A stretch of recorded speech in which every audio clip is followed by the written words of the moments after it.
What's up? I'm really tired and I'm really busy with all kinds of things that I have to deal with before I fly out. I actually had to do some kind of errand every single day for the entirety of this week. It is Thursday now. So Sunday, Monday, Tuesday, Wednesday, Thursday, and tomorrow I have to go as well. And I'm flying out on Saturday. So I'm just really busy and I need to pack, obviously.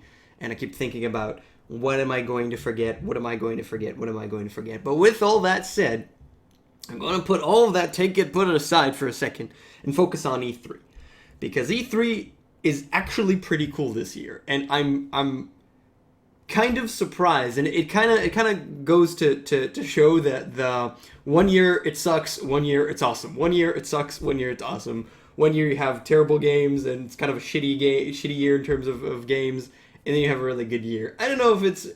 I mean, it's really hard to say, but some people are saying that, and it's kind of like fluctuating. In any case, I'm actually excited. There are actually games that I'm looking forward to, and there are a good amount of them, and there's a good combination of new IP, yes, and sequels and returning titles, which I'm it's a surprise, but it looks to be like a good year. You know, if you kind of consider a year to be from E3 to E3, which I feel is more like a year as far as I'm concerned than 2015, 2016. It's kind of like E3 to E3, and it's been really good. I watched most of the press conferences, not live, but I watched most of them, or at least parts of them, and I watched a ton of trailers to a ton of stuff. And there's way too much stuff for us to talk about than I have time for, and we're gonna just sit down and talk. And my phone just does not shut up. My phone just does not shut up at all, ever, whatsoever. It's really frustrating. I'm not used to so many messages on my phone. So yeah, let's talk about E3. Let's talk about E3. Okay. So I wrote down a couple of things. I'm probably forgetting like 15 other things. I just thought about another one that I didn't see, and I wrote it down. I wrote a small list of things that were of interest in no particular order. So Dishonored 2, I'm really excited to play Dishonored 2. I hope they won't ruin it. Actually, I really enjoyed Dishonored. I honestly really enjoyed Dishonored. I think it was an excellent game. Specifically, the way I played it was not the main way that you were supposed to play that game. I take it as a complete stealth game, and I play it fully ghost, that nobody ever sees that I'm there, because that's what I enjoy. I enjoy playing that in that sense of a stealth game. And in that, it wasn't very difficult. It was even kind of easy because the blinking powers are so strong, and it was just kind of easy, but it was still very enjoyable, and the story was actually kind of lovely, if obvious, but the setting was cool, and I'm excited to see them continue it and hopefully not ruin it, which is, I'm a little bit timid, but it should be okay. Fallout 4, Fallout 4, Fallout 4, Fallout 4, Fallout 4. Another game that is a new IP is called For Honor. And this one I actually want to stop for a second on. I don't know if you've checked it out, but if you didn't, stop this video, go check out For Honor. Just write For Honor E3 and you'll find there were two gameplay trailers, and there was also the main show, which like the on stage that they showed it.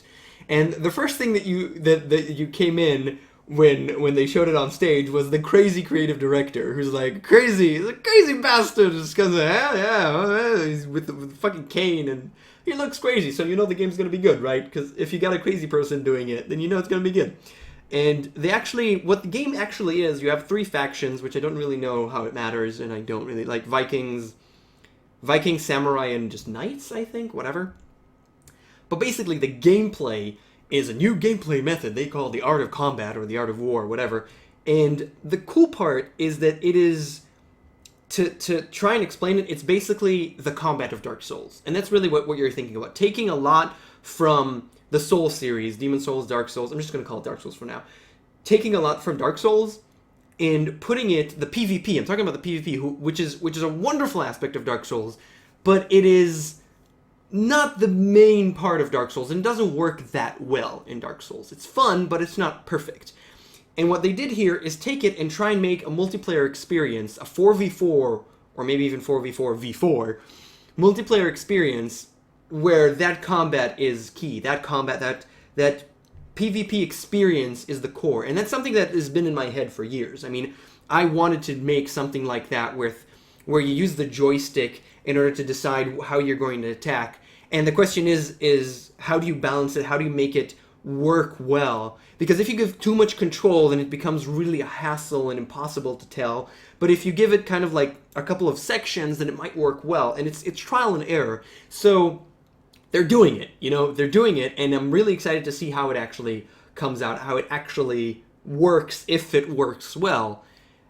And I want to play it. I want to play that game. I just want to play it, and I really hope they'll do it well. We're kind of seeing it in a couple of areas.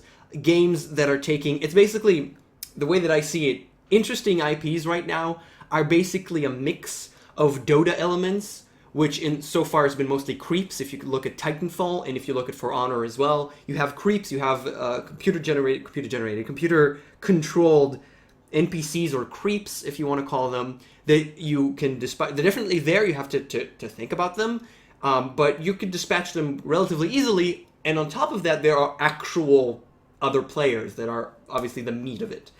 So it's done in various ways, and it's cool, it's interesting, it's good. Other than that, there are a bunch of indie titles. Unravel looked quite amazing and looked beautiful. I can't wait to play it. It's a puzzle platformer, so I love those types, and it looks great. So I got nothing other than that. Devolver Digital are like really cool. They were really cool for a couple of years, but now they're shaping up to be an awesome producer of some really wonderful games. Devolver Digital, they're called, and the biggest one for me is EITR, which I'm going to call Ater. I don't know if that's the correct. I'm assuming it isn't.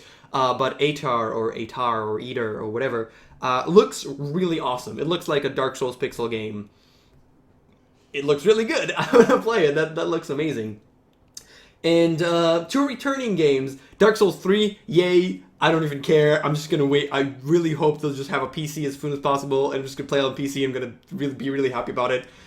Dark Souls. I love Dark Souls. I'm sorry. Dark Souls 3. I don't care. Just give me more. And I can't play Bloodborne because I don't have a PlayStation, so whatever. South Park, fuck yeah. So there's more South Park. The previous game, they're so honest about it. The previous game, the combat sucked. The game itself, the mechanics of the game sucked. But it was still a 10-hour South Park experience. It was a 10-hour South Park episode where you kind of have a little bit of interaction. You know what? That's all I'm asking for. I just want more South Park. I love watching it when it comes out. So this is just a giant South Park experience. I don't really care if the combat sucks, and if they made it not suck, that would be wonderful. But even if it sucks, I'm still going to play that because it's fun. It's just fun.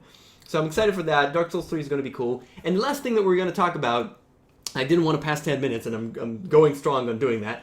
The Last Guardian. So they finally show it off, and it looks like an adorable 3D puzzler, platformer kind of game that's okay with its own gimmicks of giant beast thing and dude yelling to the beast thing in an unintelligible language. It looks okay. It doesn't excite me. It doesn't excite me. I mean, everybody's like, oh my god, those guys look amazing. Yeah, but the trailer, the gameplay trailer, the gameplay that they showed was like lackluster. It was okay. You didn't buy me. You did not. I'm not bought on the whole idea. I want to see. I really hope that the actual game will have some wonderful everything. Some wonderful everything. I really do hope. I'm not excited for it right now. It's not in the back of my head. It's like, I need this to happen, like other things, which were there for a long time. Like, Fallout 4. Yay, we get Fallout 4. Okay, cool, I'll play it. I'm not saying that I'm not excited for Fallout 4. I am. It's gonna be cool. Okay. It's another game in a series.